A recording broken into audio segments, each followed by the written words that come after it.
Magandang araw sa inyong lahat. Ako nga pala si John Sherin A. Acosta mula sa ika-12 baitang ng 12 ABMA. At narito ako ngayon upang ibahagi ang aking saloobin tungkol sa napapanahong usapin kung ano nga bang mas malaga, ang diploma o diskarte. Sa oras na ito, hinihiling ko ang iyong oras upang makinig sa sasabihin ko patungkol sa talumpati kong pinamagatan kong diploma o diskarte. Ano nga bang mas mahalaga? Ano nga bang mas importante? Ang diploma nga ba o ang diskarte? Sa panahon natin ngayon, hindi lingid sa ating kaalaman na napakarami ng pagbabago ang nangyari. Dulot ng impluwensya ng paggamit ng teknolohiya, lalo na sa pag-iisip ng mga kabataang tulad ko. Sabi ng iba, mas mahalaga daw ang diploma.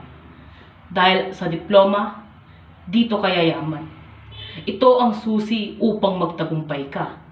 Kung makikita mo nga naman, kung papansinin natin ang ating kapaligiran, napakaraming taong mga matatagumpay ngayon ang may hawak na diploma.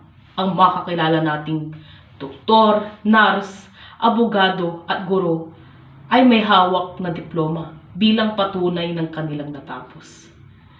Edukasyon na kanilang tinapos.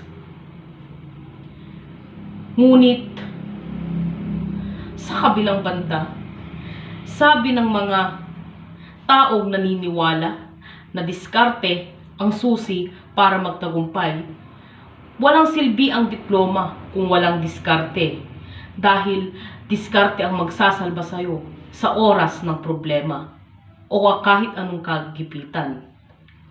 Ito ang magtutulog sa'yo upang maging magtagumpay. Kaya naman, ang diploma para sa kanila ay para lamang isang papel. Isang papel lang na hindi gaanong mahalaga. Kung titignan din natin ang kanilang punto, may mga tao naman talaga na wala mang natapos, wala mang hawak na diploma, ngunit matagumpay ngayon. Tulad na lamang nila Mark Zuckerberg, na may-ari ng Facebook. Ang Facebook na ating ginagamit sa pang-araw-araw. At iba pang mga social media applications na napakahalaga sa ating buhay. Steve Jobs na may-ari ng Apple or iPhone na ginagamit natin ngayon.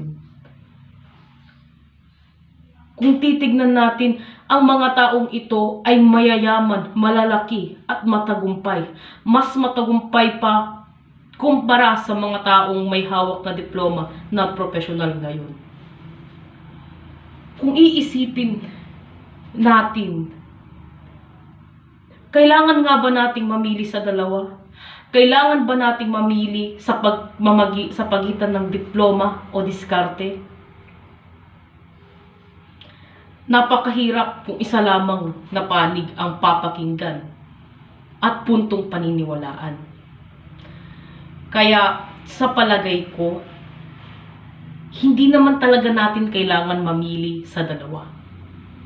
Dahil ang diploma ay mahalaga upang maging matagumpay ka, gaya ng sabi nila. Maraming taong may hawak na diploma ngayon ay matagumpay. Ganon din sa diskarte. May mga taong kahit walang hawak na diploma at diskarte ang pinairal ay naging matagumpay. Hindi naman porket may diploma ka, magtatagumpay ka kaagad. Hindi naman ito ang makakapagsabi kung magtatagumpay ka nga ba. Sa diskarte naman, hindi naman porket madiskarte ka ay magiging matagumpay ka. Dahil sa ating mundo, kailangan mo ng edukasyon, kailangan ng maraming kaalaman, kailangan nating palawakin ang ating pag-iisip upang maging matagumpay.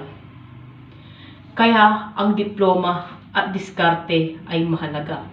Hindi kailangan mamili sa dalawa dahil ito ay sangkap patungo sa tagumpay. Ito ang magbabalanse sa isa't isa.